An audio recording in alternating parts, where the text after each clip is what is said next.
Cette émission est un programme d'enseignement destiné aux jeunes scolarisés. Pour leur permettre d'en profiter pleinement, chers parents, merci de tenir éloignés des éléments de distraction, téléphone, télécommande et autres. Il est également recommandé de mettre l'élève dans des conditions propices à l'apprentissage.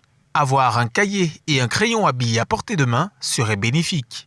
Dans la mesure du possible, la surveillance parentale ou d'un tuteur peut s'avérer nécessaire.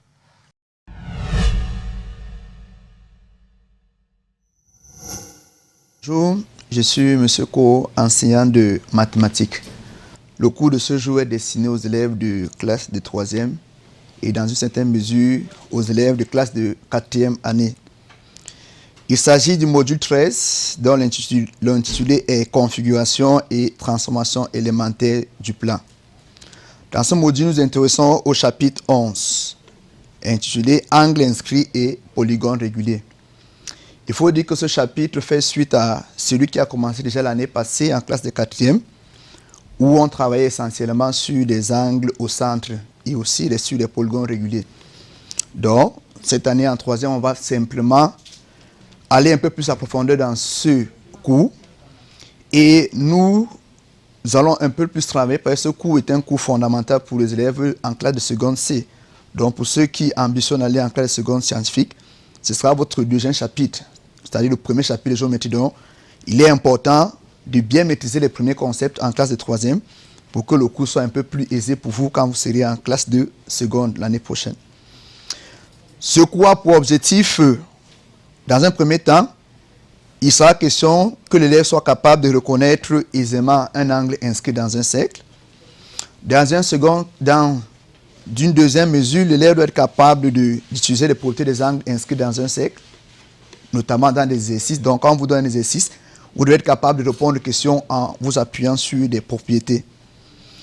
Dans un troisième temps, il sera question pour vous d'identifier un polygone régulier et d'être capable de construire un polygone régulier. Alors, nous allons amorcer la situation problème. En grand 1, situation problème. Pour confectionner le col, dit col V, d'un vêtement, M. Doumbé, couturier, utilise une pièce de tissu de forme triangulaire dont un angle au sommet mesure 35 degrés. M. Doumbé souhaite couper un morceau sous forme triangulaire suivant la base de l'angle de 35 degrés, de sorte que l'angle au sommet ayant la même base avec le morceau de tissu initial 70 degrés, c'est-à-dire le double de l'angle initial. Aidez M. Doumbé à réaliser la coupe de son col. Vous avez à l'écran à quoi ressemble ce col V. Donc, il est question pour le couturier M. Doumbé de réaliser la coupe de ce col V. Vous avez certainement déjà eu à mettre sur vous des cols V. Donc, à la fin de notre activité, il faudrait qu'on soit capable d'aider M. Doumbé à réaliser la coupe de ce col V. Vous savez que les couturiers, avant de coudre, réalisent d'abord des coupes. Voilà, nous allons essayer de voir dans quelle mesure est-ce qu'on peut aider M. Doumbé à réaliser la coupe de ce col V. Évidemment, nous sommes en 3e.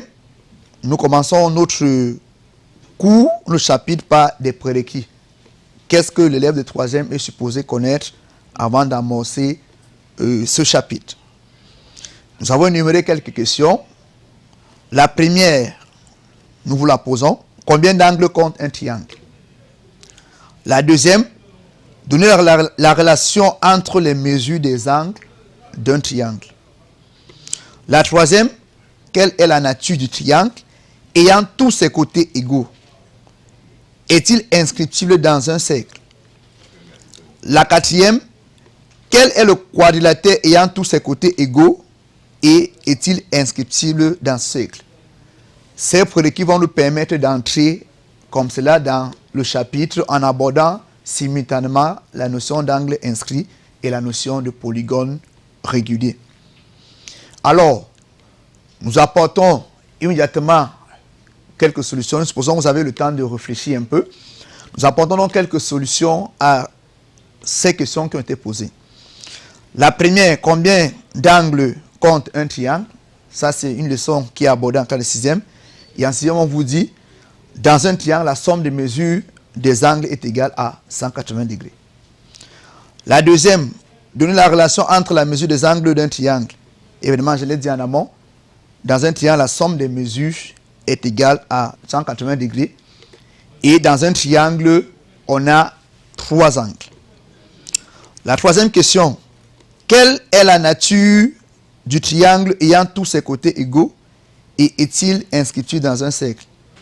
Évidemment, le triangle qui a tous ses côtés égaux est le triangle équilatéral. Et il est inscrit dans un cercle comme tous les triangles. Parce qu'en classe de 4e, on vous montre comment est-ce qu'on trouve le centre du cercle circonscrit à un triangle. Et en classe de 4e également, on vous dit que tous les triangles sont inscriptibles dans un cercle.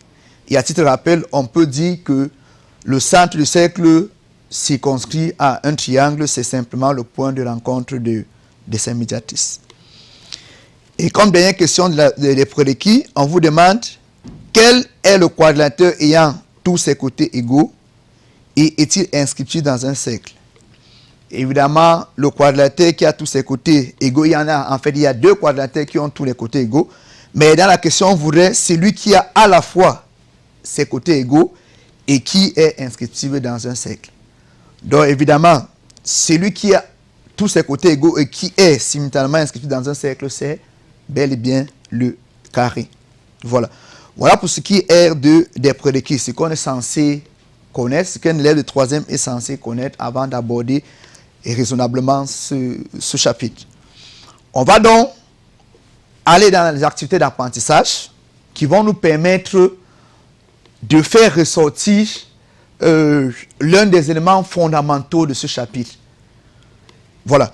Bon, l'activité quant à lui est le suivant. On dit, soit c'est un cercle de centre haut et de rayon 2 cm, construire C et placer les points A, B, C sur C, tel que le centre soit dans le triangle ABC. Démontrer que les triangles ABO, ACO et BOC sont tous isocèles. Troisième question. La troisième question a plusieurs volets. La première, on vous demande de donner une relation entre les mesures AOB et la mesure ABO. La deuxième, on vous demande de donner une relation entre la mesure AOC et la mesure CAO. Troisième question, on vous demande de donner une relation entre la mesure COB et la mesure BOC.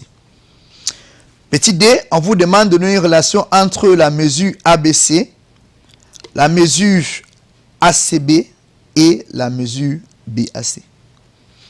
La question E, on vous demande de donner une relation entre les mesures ABO, BCO et CAO. En quatrième question, on vous demande de donner une relation entre la mesure ACB et la mesure AOB. Et enfin, on vous demande de donner une indication pour la résolution de la situation problème. Ça fait beaucoup de questions, mais en réalité, toutes les questions qui ont été posées nous permettent de répondre essentiellement à la question 4. Parce que c'est la question 4 qui nous amène directement dans la première partie du chapitre, en savoir les angles inscrits. Évidemment, je vous invite à bien écouter, à bien suivre cette démonstration parce que l'année prochaine, ce sera la même que vous aurez en classe de seconde C et souvent, elle n'est pas évidente. On va essayer d'aller assez posément pour que chacun puisse se retrouver. Voilà. La première question, c'était la figure. Évidemment, cette figure, elle n'est pas en vraie grandeur parce que nous voulions qu'elle soit accessible pour tout le monde. Mais il était question de construire un cercle, de tracer un cercle de centre haut et de rayon 2 cm. On va supposer pour les besoins du travail que le rayon là-bas, c'est 2 cm. On vous demandait ensuite de construire un triangle ABC, comme vous pouvez observer. On vous demandait de construire un triangle ABC tel que O soit à l'intérieur du triangle ABC. C'est le cas avec la figure que nous avons là-bas. Voilà. On va donc essayer de répondre, d'apporter des solutions aux questions qui ont été posées chaque fois en se référant à la figure parce que à tout moment, il faudrait que vous jetez un coup d'œil sur la figure pour voir effectivement le lien entre ce que je vais dire et ce qui est construit au tableau. La première question demandait de démontrer que les triangles ABO, les triangles ACO et les triangles BOC sont isocèles. Alors, si vous regardez bien chacun des triangles, nous prenons par exemple le triangle ABO. Vous pouvez regarder la figure. Vous regardez la figure. Le triangle ABO, vous vous rendez aisément compte que le triangle ABO a deux côtés qui sont les rayons du cercle, notamment les côtés AO et les côtés OB. Par conséquent, on peut donc dire que c'est un triangle isocèle parce que vous savez, par définition, un triangle isocèle, c'est un triangle qui a deux côtés de même longueur. Voilà. On peut faire de même avec le triangle ACO. On remarquera également en observant la figure que au niveau du triangle ACO, nous avons le côté OA et le côté OC qui sont des rayons du cercle. Par conséquent, on peut donc dire que dans ce triangle, nous avons deux côtés de même mesure, OA et OC. Ce triangle devient donc un triangle isocèle. Nous pouvons donc chuter avec le triangle BOC. Si vous observez le triangle BOC, vous vous rendez compte que dans ce triangle, les côtés OB et les côtés OC sont des rayons du cercle. Donc, on peut également dire que le triangle BOC est bel et bien un triangle isocèle en O. Bref, tous ces triangles sont des triangles isocèles en O. Voilà. Ceci nous permet d'apporter une réponse donc à la première question. Alors, je vais dire la deuxième question autant pour moi. Maintenant, rendu à la troisième question, le premier volet, troisième question petit a, on vous demande de donner une relation entre les angles, entre les mesures des angles AOB et mesures de l'angle ABO. Alors, le triangle ABO étant un triangle isocèle, nous l'avons dit à la question 2, étant un triangle isocèle, et dans les prérequis, on nous a demandé dans les prérequis, dans un triangle, quelle est la relation qu'on pouvait avoir concernant les angles. Nous avons dit dans un triangle, la somme des mesures des angles est égale à 180 degrés. Donc, si nous revenons sur le triangle ABO, nous pouvons d'abord dire, et là vous avez vu, on a mis que pas or. Dans le triangle ABO, nous avons mesure BAO plus mesure ABO plus mesure AOB égale à 180 degrés. Maintenant, le triangle étant isocèle, nous avons dans la mesure ABO qui est égale à la mesure BAO. Rendu dans notre somme donc, nous pouvons donc remplacer la somme BAO plus ABO par 2 fois mesure ABO. Nous avons donc 2 fois mesure ABO plus mesure OAB égale à 180 degrés. Et là maintenant, nous essayons d'exprimer la mesure ABO en fonction des autres.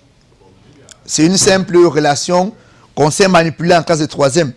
Donc, nous disons simplement que 2 fois mesure ABO sera égal à 180 degrés moins mesure AOB. Ça fait que si nous tirons dans la mesure ABO, nous aurons donc mesure ABO qui sera égale à 180 degrés moins la mesure AOB, le tout divisé par 2. Ça nous permet donc d'avoir notre première relation en rouge. Notre première relation en rouge, on peut donc dire que la mesure AOB est égale à 90 degrés moins 1 demi mesure ABO. Voilà, vous observez bien la relation en rouge, la première relation, parce que nous aurons besoin d'elle lorsqu'il faudra conclure à la fin de l'activité d'apprentissage.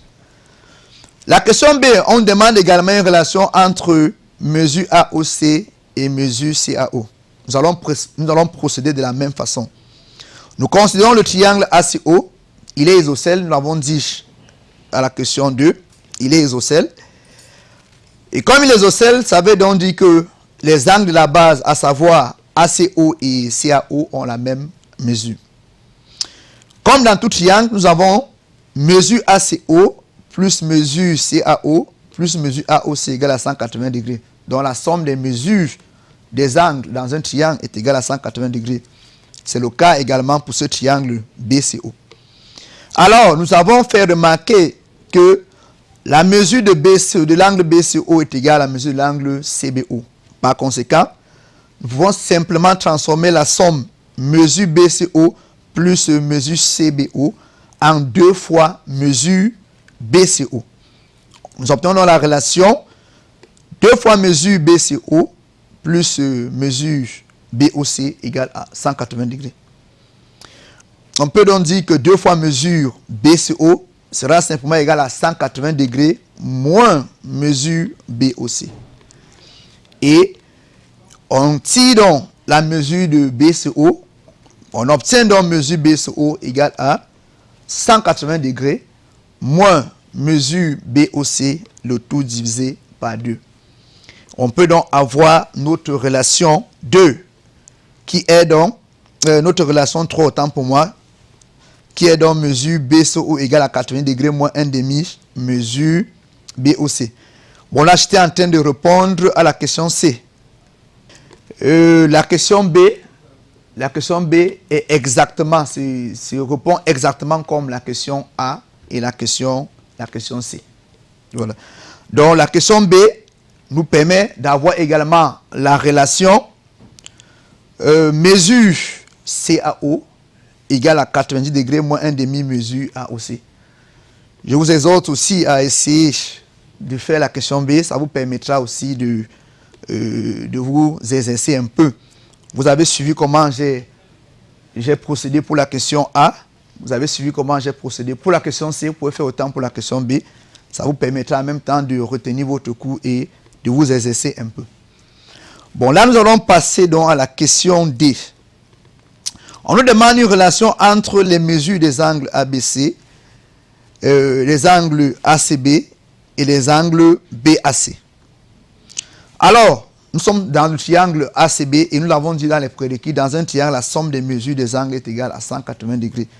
Par conséquent, nous aurons donc dans ce triangle ABC, nous aurons donc mesure ABC plus mesure ACB plus mesure BAC égale à 180 degrés. Il s'agit bel et bien de la somme des mesures des angles de ce triangle ABC. Nous allons à la question E. On nous demande de donner une relation entre les mesures des angles ABO, BOC et CAO. Alors,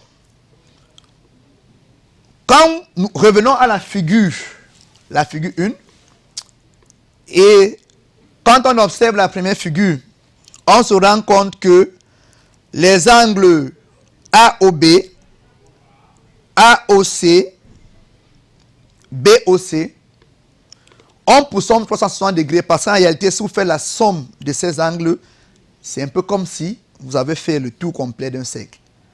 Donc, mesure AOC plus mesure AOB plus mesure BOC est égal à 180 degrés.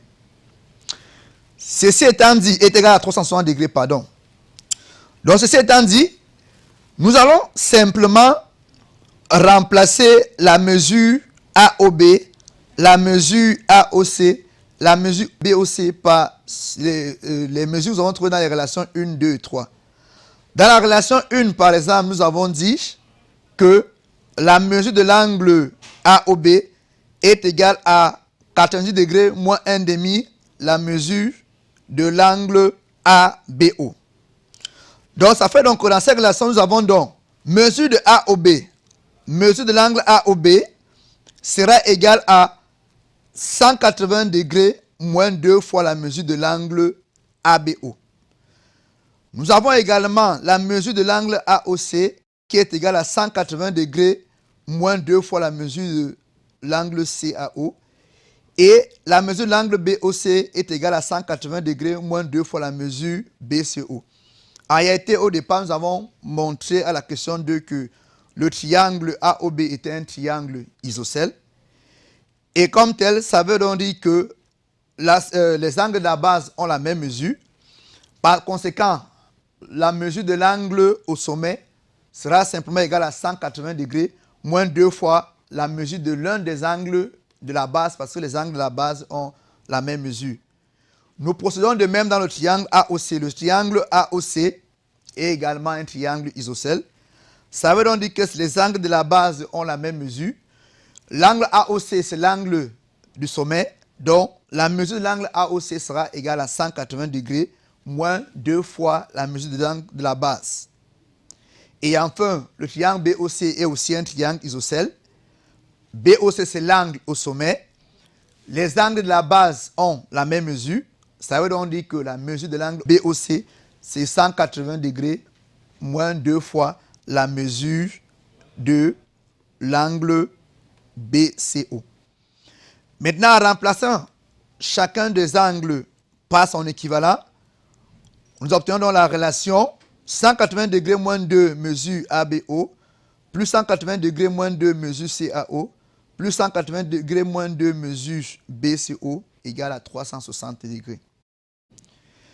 Si vous faites, nous avons 360 degrés 3 fois dans l'égalité de gauche. Si nous faisons la somme 180 degrés plus 180 degrés plus 180 degrés, nous obtenons 540 degrés.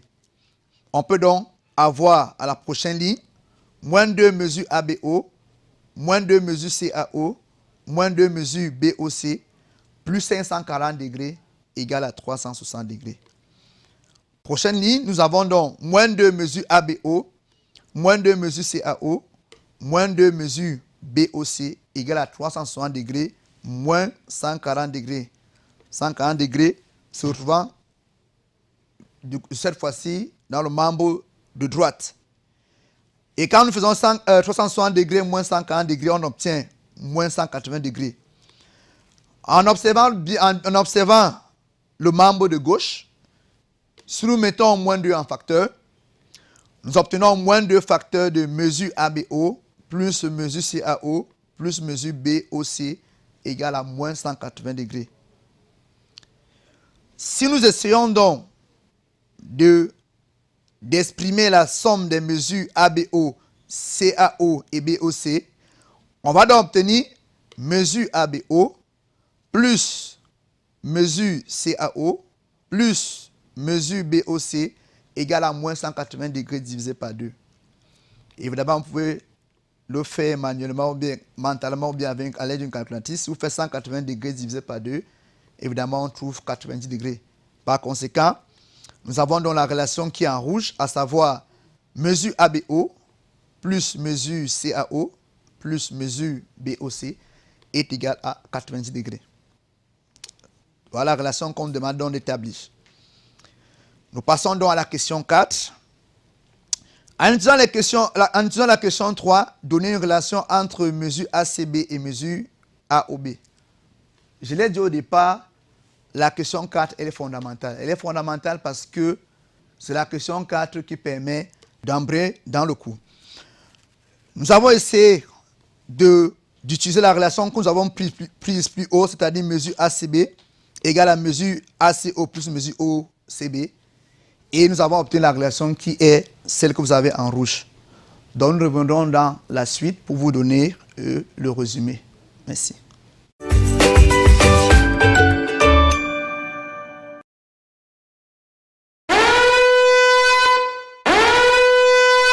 Cette émission est un programme d'enseignement destiné aux jeunes scolarisés. Pour leur permettre d'en profiter pleinement, chers parents, merci de tenir éloigné des éléments de distraction, téléphone, télécommande et autres. Il est également recommandé de mettre l'élève dans des conditions propices à l'apprentissage. Avoir un cahier et un crayon à billes à portée de main serait bénéfique. Dans la mesure du possible, la surveillance parentale ou d'un tuteur peut s'avérer nécessaire.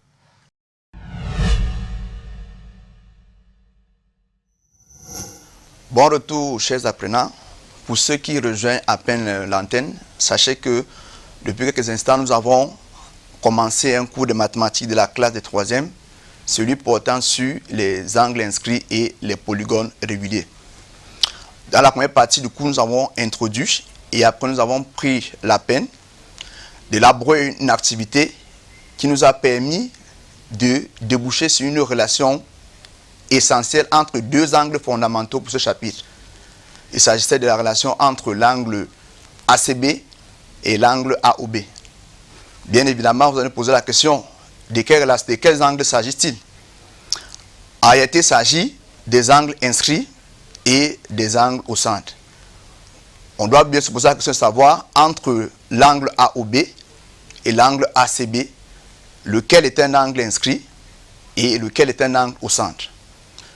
Mais avant que vous puissiez vous-même détecter, d'essayer lequel est inscrit et lequel est au centre, je vais commencer d'abord par vous définir ce qu'on entend par un angle inscrit.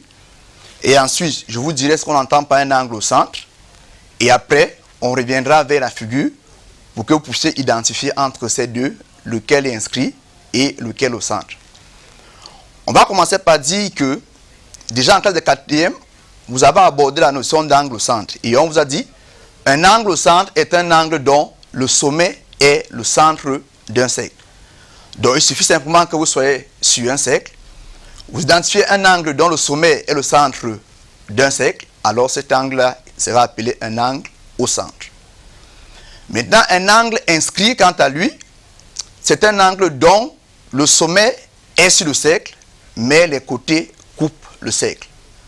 Donc il suffit qu'on ait un angle dont le sommet est sur le cercle et dont les côtés coupent le cercle pour qu'on parle d'angle inscrit. Alors, si nous revenons donc à la figure de l'activité, pour essayer de regarder entre ACB et AOB, lequel est inscrit et lequel au centre, vous pouvez donc aisément constater que quand vous regardez l'angle AOC, O étant le centre du cercle, c'est clair que AOC est un angle au centre. Par contre, quand vous regardez l'angle ACB, le point A, le point C, qui est le sommet de cet angle, est un point du cercle, ça veut simplement dire que l'angle ACB est un angle inscrit. Alors, ça veut dire donc que nous avons donc établi une relation entre l'angle ACB, qui est un angle inscrit, et l'angle AOB, qui est un angle au centre. Mais il y a quelque chose de fondamental concernant ces deux angles. C'est qu'il faudrait que ces deux angles, pour que l'on parle de inscrit au centre, il faudrait que ces deux angles interceptent le même arc. Alors, quand vous regardez le cercle qui est à l'écran, vous constaterez que si nous plaçons les points A et B sur ce cercle, les points A et B définissent deux arcs. Un arc qui est très grand, vous pouvez regarder en termes de longueur, il y a un arc qui est très grand et un autre arc qui est un peu plus petit. Alors, les angles que nous venons de citer, à savoir l'angle AOB et l'angle ACB, ces deux angles interceptent le petit arc. Voilà. Donc, on dira donc que l'angle AOB est l'angle au centre associé à l'angle inscrit ACB. Et les deux interceptent le petit arc qui est l'arc AB. Donc, voilà défini ce qu'on entend par angle inscrit et ce qu'on entend par angle au centre. Maintenant, nous allons donc essayer de prendre quelques propriétés qui vont vous permettre d'être dynamique dans l'exercice. Parce que, évidemment, quand on vous donnera un exercice, il faudra être capable d'identifier ces différents angles et de pouvoir les manipuler. Donc, nous allons donc prendre les propriétés. Nous allons donc, avant de prendre les propriétés, restons à la fin de la page 4. Nous avons quelques cercles et quelques angles qui ont été dessinés.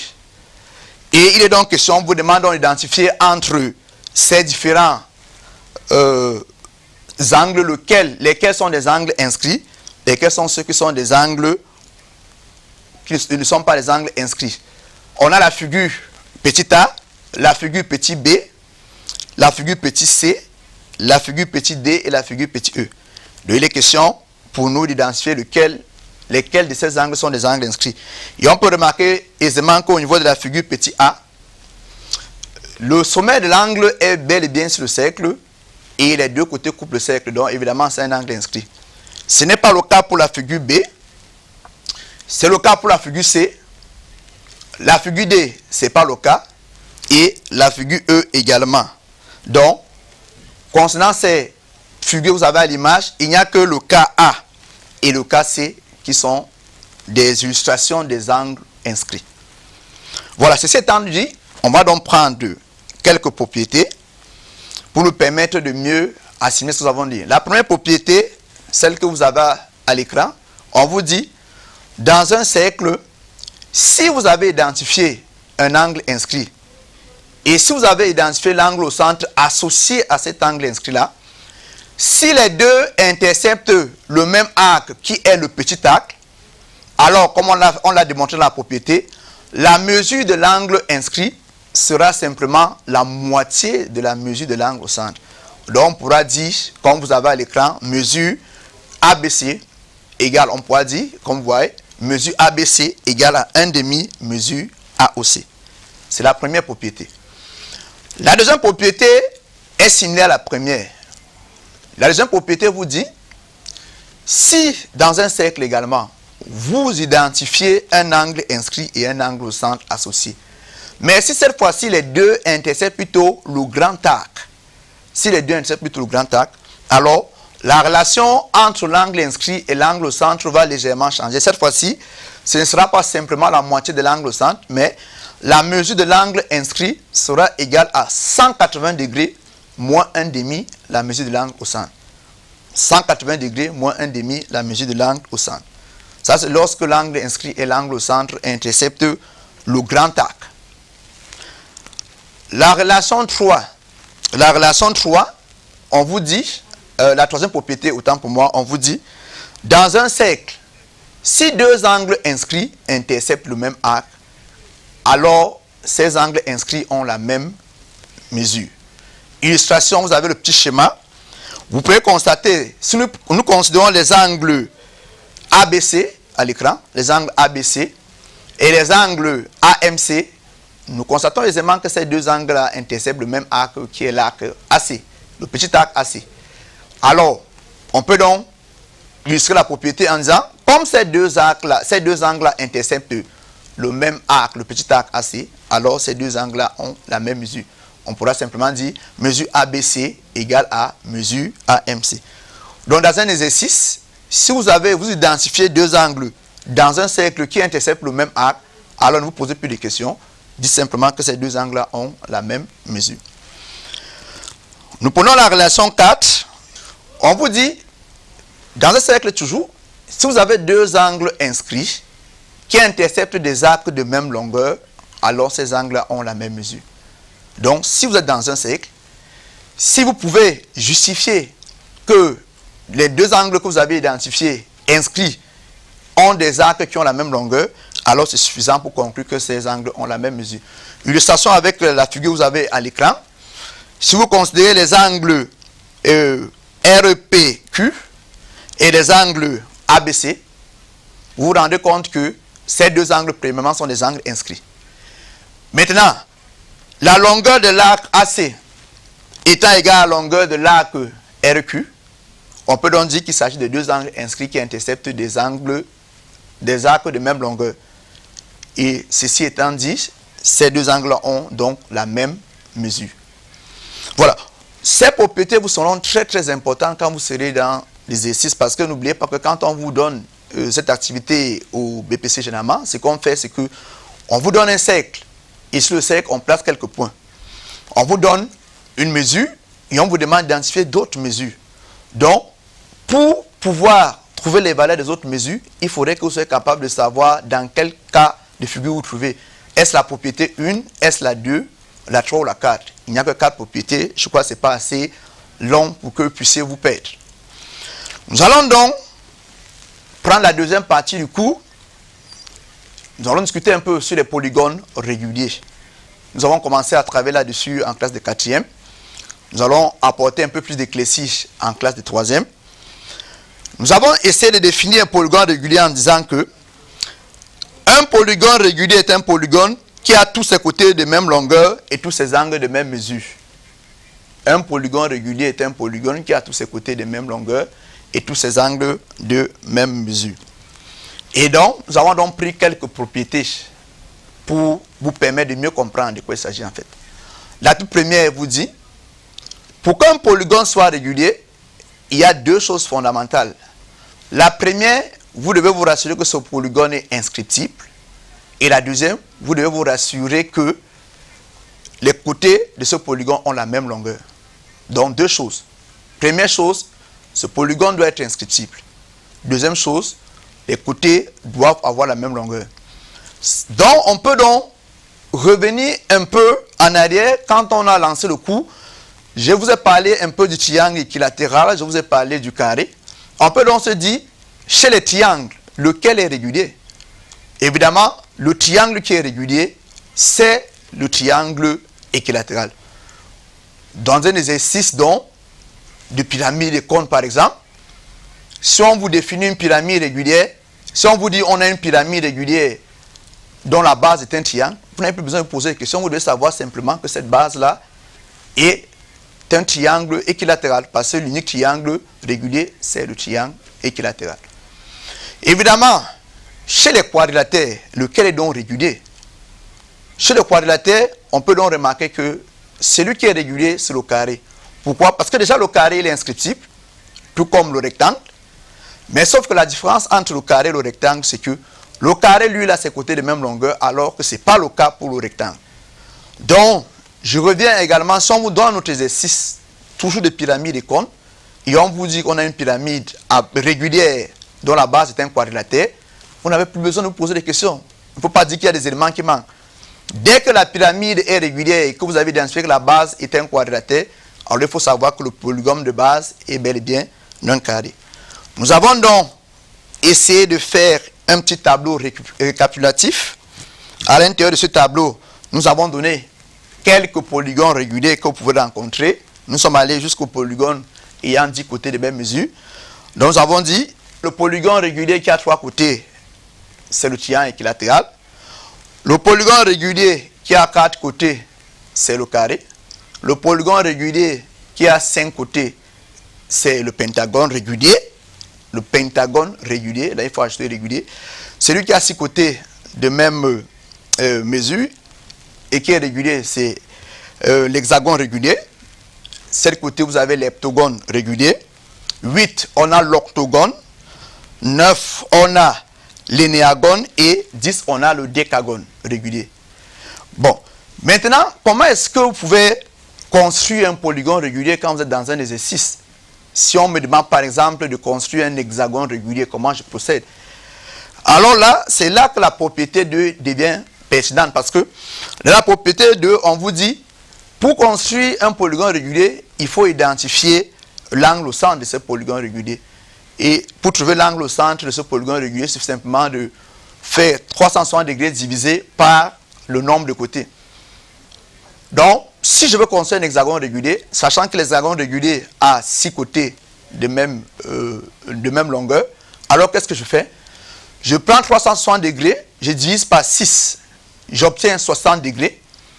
Il me suffira simplement de construire un cercle de centre O, au choix, de construire un rayon, à tout hasard comme je veux, d'utiliser mon rapporteur, de placer au centre du rapporteur sur le centre du cercle, de faire coïncider la ligne du 0 avec le rayon que j'ai construit et de mesurer un angle de 60 degrés. Ça me permettra d'identifier le second rayon et à partir de ce second rayon, je pourrais simplement récupérer des distances égales pour reproduire mon hexagone régulier. C'est des activités qu'on mène en classe de 4e, mais c'est toujours bien qu'on revienne là-dessus pour que vous puissiez ne pas vous perdre. Alors, nous finissons cette leçon par un exercice d'application. À la dernière page, vous avez un exercice d'application, un exercice tel que vous avez l'habitude de rencontrer sur les épreuves. On va dire ABC. On dit ABC est un triangle inscrit dans un cercle de centre O de diamètre AB, comme l'indique la figure ci-dessous. Alors, on peut tous identifier. La figure est là. On peut repérer facilement notre triangle ABC.